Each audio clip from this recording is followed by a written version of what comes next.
Distance ভালোবাসা সত্যিই বড় জিজ্ঞাসা। কিন্তু ঈশ্বরের সৃষ্টি পৃথিবীতে আমরা বড় আপন, বড় আন্তরিক। আর শেক্সপিয়ারের ভাষায় distance is a true love.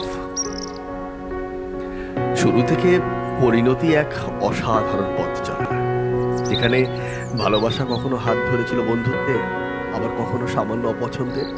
কিন্তু আন্তরিকতা যেখানে গভীর, সেখানে দূরত্ব ও সময় মিলেমিশে একাকার। হ্যাঁ, মিষ্টি মেয়েটি স্থির হবার আগে কখনো অস্থির হয়েছিল, কিন্তু চঞ্চলতার গভীরে যে মনটি, সেটি তো ভালোবাসতে জানে।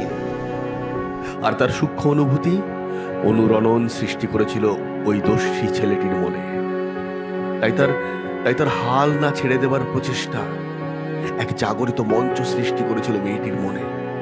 ধ্বনিত হয়েছিল সেই সূক্ষ্ম অনুভূতি, যার নাম ভালোবাসা।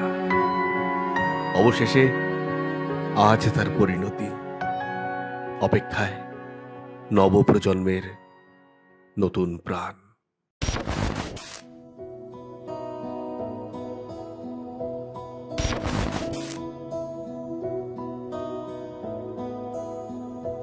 জানি সেই মনটার আমার নেই, শুধু তোর কথা বলে। কোনো অচেনা দেশের অচেনা পথ তোর সাথে গেছে চলে। সেভাবে আমিও যাই হারিয়ে, বারে বারে ফিরে তাকালে। আর পাচ্ছি ভয়ে তোকে হারানো, তুই চোখের আড়াল হলে। ক্ষণিকের আলাপে মন ভরে না, তোর দিকে তাকালে চোখ সরে না।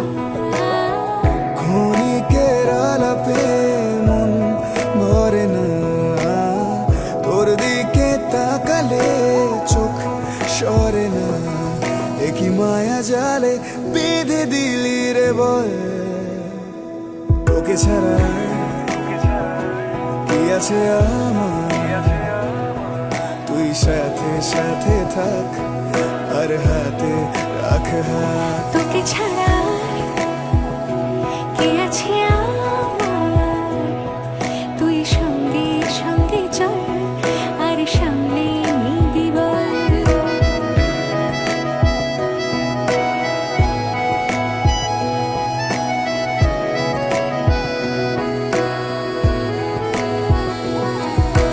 যেই ছুলি গোপনে